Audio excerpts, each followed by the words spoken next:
it's a blessing to be a wife now. It was hard in the beginning, but I think it was also hard being with me. But It's definitely a blessing and a gift to be your husband. Your heart, it's so big. You are such an amazing blessing from God. Hai, ini gua Daniel, tetangga kamu. Di sini gua akan ngobrol dengan tetangga gua tentang perjalanan hidup mereka dari kacamata spiritual di saat mereka mengalami situasi tidak pasti dan kekhawatiran, sampai bisa kembali bangkit menjadi orang yang lebih kuat dari sebelumnya. It's gonna be very exclusive and inspiring. And welcome back to Daniel Tetangga Kamu with Daniel Mananta. Yes, ini adalah part kelima gue diinterview sama keluarga gue sendiri ya. Dan anak gue 2 udah gak tahu kemana. Jadi sekarang ini yang tersisa hanya Viola. Terima kasih sudah terus setia. Thank you sayang. But anyway, guys, kalau misalnya lo engage sama kita, lo klik tombol subscribe, lo share, lo kasih tombol like, atau lo komentar di bawah juga dengan komentar-komentar lo. Itu engagement kalian itu akan memberikan keajaiban di algoritma YouTube, sehingga pesan yang kita obrolin sekarang ini, konten yang kita obrolin itu akan reach-nya lebih besar lagi. Sering banget gue dengar orang yang gak tahu channel kita ini tiba-tiba muncul di homepage-nya, dan habis itu mereka nonton dan hidupnya berubah juga gara-gara secara gak sengaja menemukan channel Daniel Mananta Network atau episode Daniel Tetangga Kamu. So please engage with us and I really appreciate your support. Yeah. Yeah, so Daniel, why don't you tell us a bit more about? Yeah. I admire that about you, and I've seen you grow over the years and how you would be your own person and you would stand up to your parents and actually tell them, no, I want to do it my way. I'm an adult. This is how I raise my kids. Yeah. I honor that, and I am thankful that you have the well-being and of my children in mind. But this is not how I want to raise them up, and therefore we're not going to do that, and things like that. And I have seen how you have become your own person, and you are not just blindly following everything your parents say, but you do it in such a loving way that I feel like the love between the family has actually grown. Yeah. So you have actually managed to bring more harmony to the family and more peace by actually speaking up about the things that were not right in an honoring and loving way, and by not following blindly everything that your family dictated, because it was, you knew it was not right. And I think it's something that we probably all have to learn at some point. If we haven't done it in teenage years, our rebellious phase, then maybe it's something we have to learn once we have kids, that or once we're older and we feel like, wow, I feel like I'm not living my own life. I feel like I'm living my parents' life. And you wake up and you just feel so depressed, like every day, because you just feel like you're not yourself, right? Yeah. And it's that moment when you realize I cannot go on like this because it's not right. I'm not myself, right? And it's okay. It's okay to be your own person. It's okay to make your own decisions that you think are right.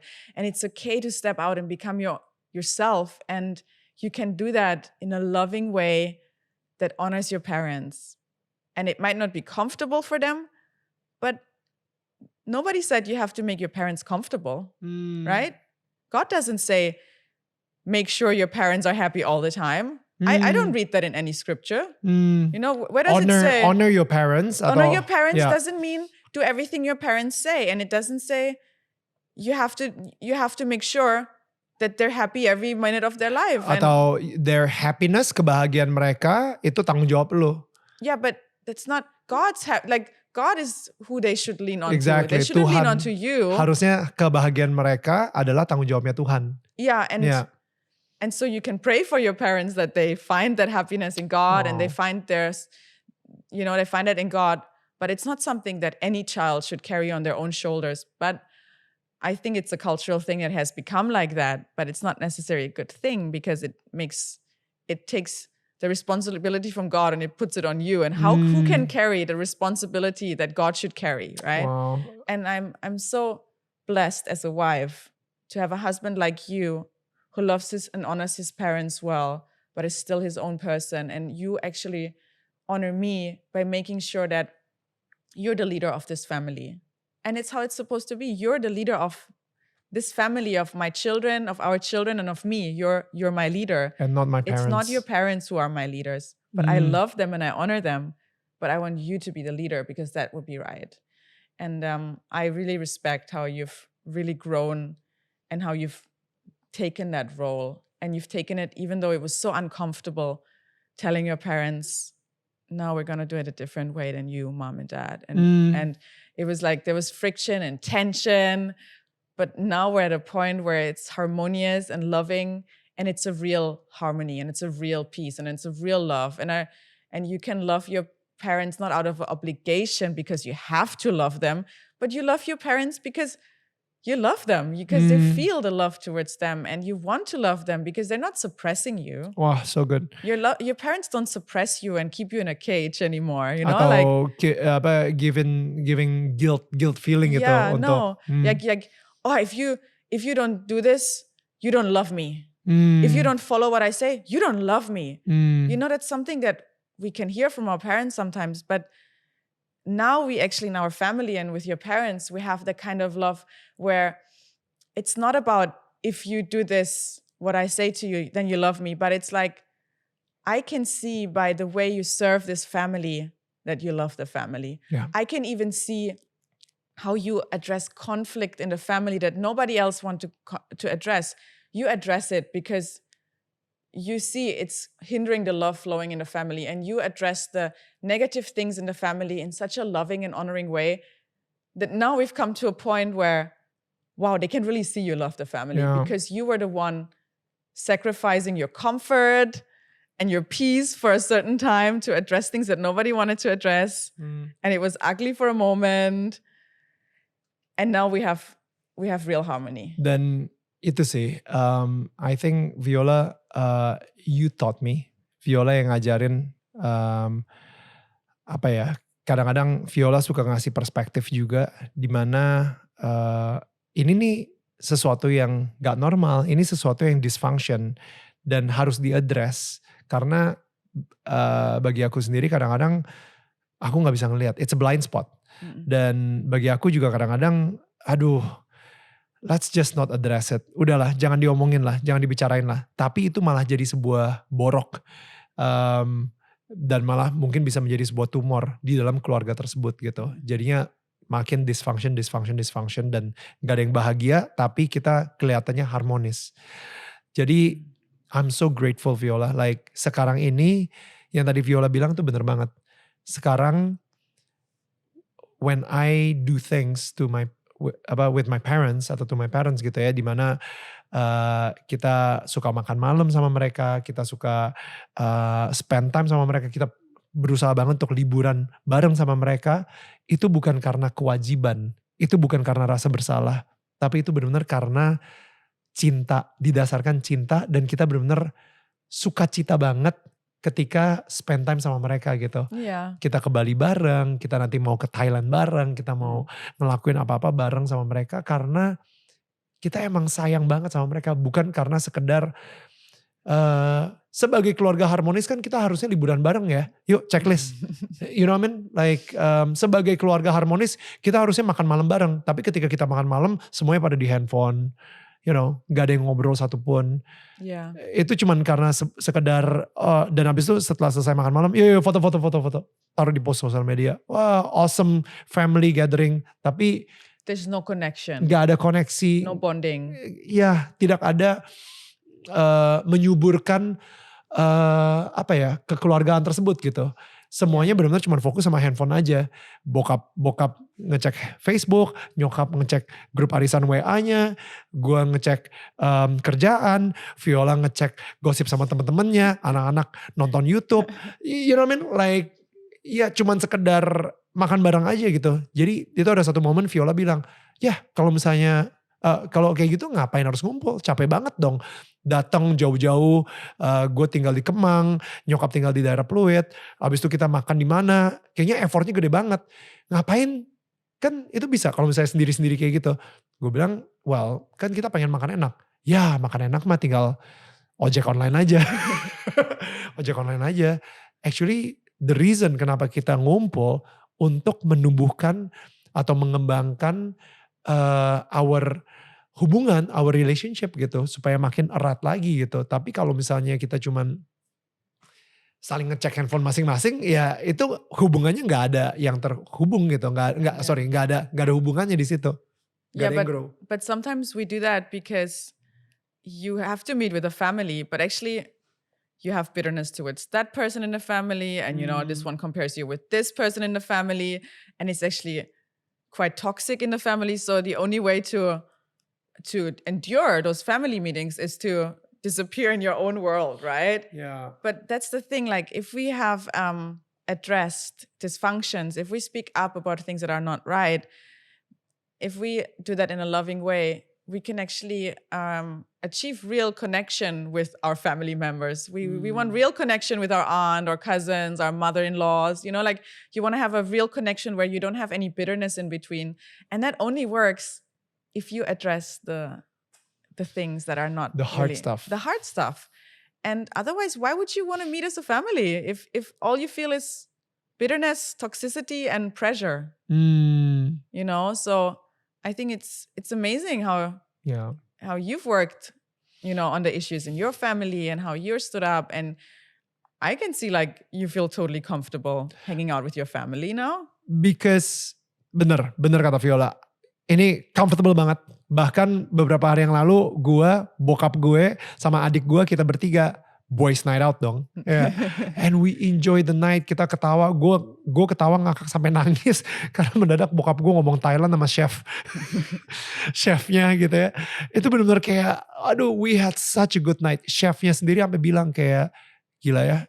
Gue kayaknya gak pernah deh boys night out sama bokap gue sendiri.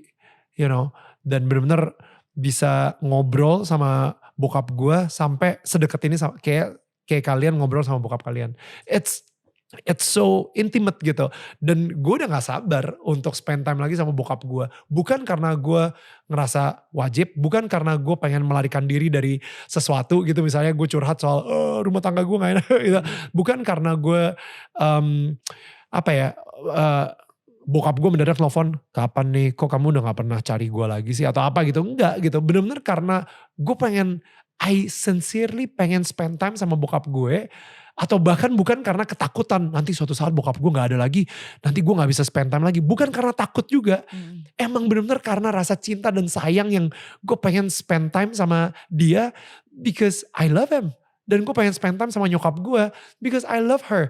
Gue sering banget ngajak, Meh lagi ngapain? Makan siang yuk bareng, ngobrol aja gitu. Yang gak ada juntrungannya, gak ada tujuan, gak ada maunya, cuman untuk spend time bareng gitu. Yeah. It's such a beautiful feeling kalau misalnya emang kita ngelakuin itu didasarkan dari rasa cinta dan sayang. Yeah. Dan tadi Viola sempat bilang sih, emang ada hal-hal yang harus gue konfrontasikan ke bokap nyokap misalnya. Ada satu hal yang menurut gue misalnya kayak Viola bilang, ini kayaknya gak sehat deh. Dan kita ngomongin ya, ini kayaknya gak sehat buat bokap nyokap. Tapi mereka gak tahu.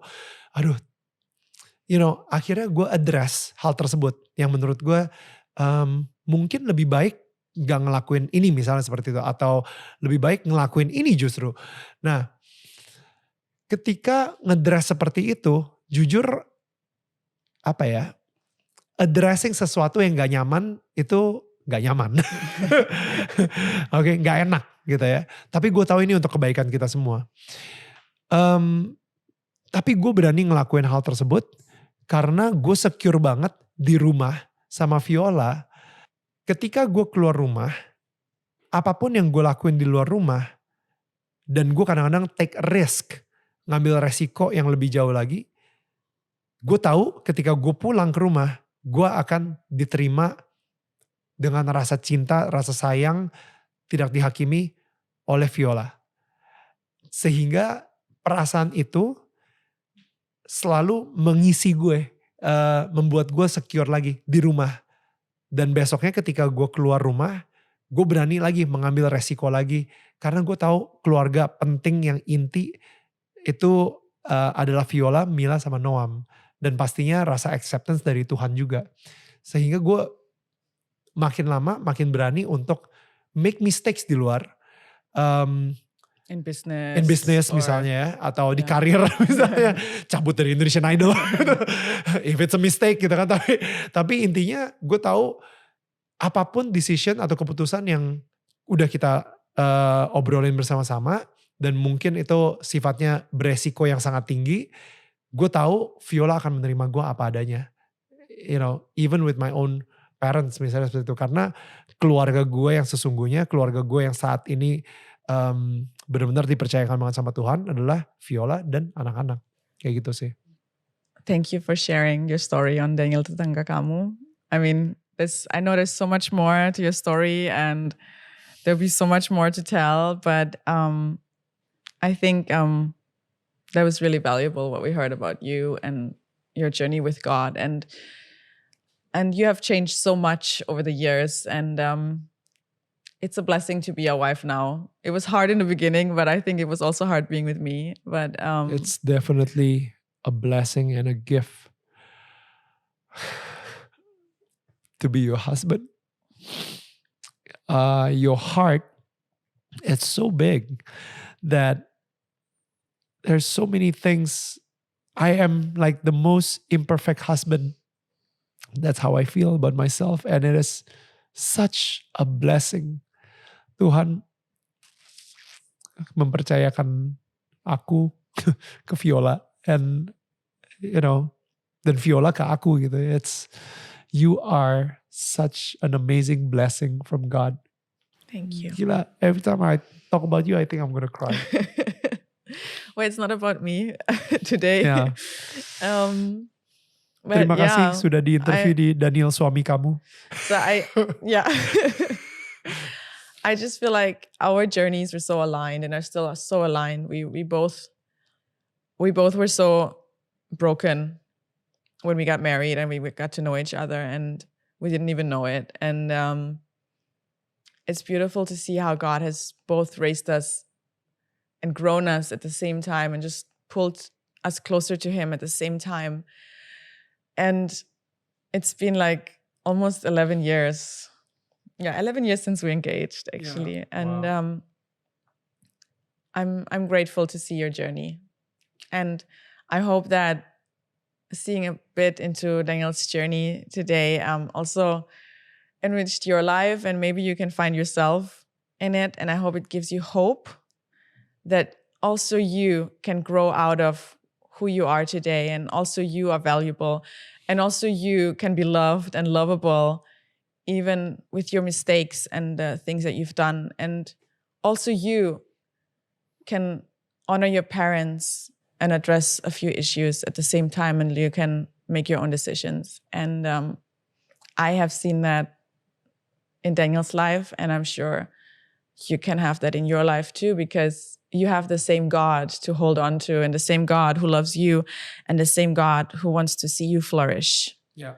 Yeah. And so I hope you enjoyed this episode. Yeah. And am I supposed to do the like and subscribe thing? No need. Like, tapi bener, Tuhan yang sudah menunjukkan cintanya ke gue dan mentransformasi gue sampai hari ini, itu adalah Tuhan yang sama yang bisa mentransformasi hidup lu juga, dan Tuhan yang sama yang akan terus memberikan cintanya ke lu. Yang perlu lu lakuin adalah memutuskan untuk mengikuti jalan Tuhan. Gitu aja sih. Memutuskan kapan akhirnya lu tidak menggunakan kekuatan lu sendiri, tapi mulai menggunakan kekuatan Tuhan. Dan juga arahan dari Tuhan. Jujur, by the way ya, ini gue suka banget. Ini kedua kalinya kita kayak ngobrol kayak gini. We're sharing this couch together gitu ya. Just to, right? Oh, sarangi ya. kayak setiap Valentine itu, I think we should just like, you know, tiap tahun kita coba ngobrol with our journey, how is it and everything. I think it'll be good. Yeah, that's a good I think it'll idea. be good. Anyway, guys, again, lu sebagai tetangga yang gue sayangin dan gue cintain ini pertama kali banget. Lu bisa ngelihat Mila, lu bisa ngelihat Noam, cara kita berinteraksi sama Viola juga, dan mudah-mudahan ya ini sesuatu lah buat kalian. Again, gue berharap ada nilai-nilai yang bisa kalian dapatkan dari sini, dan thank you. Kita akan ketemu lagi minggu depan dengan bintang tamu atau tetangga yang berbeda, yang pasti bukan gue. Ya, karena tetangga saling menyangga bukan menyanggah. Sampai ketemu lagi. Bye.